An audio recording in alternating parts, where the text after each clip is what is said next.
Ceea ce am să vă prezint, dragii mei, e legat de tema care am început-o aseară, plecând de la un SMS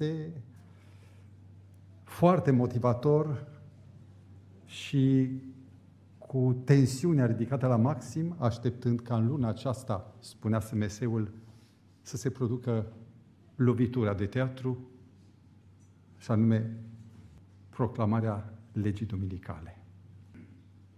Aseară am discutat ceva despre competiția dintre noul cult al lui Iisus Hristos, care a început în secolul I, și atunci a început să apară competitorul cultul soarelui.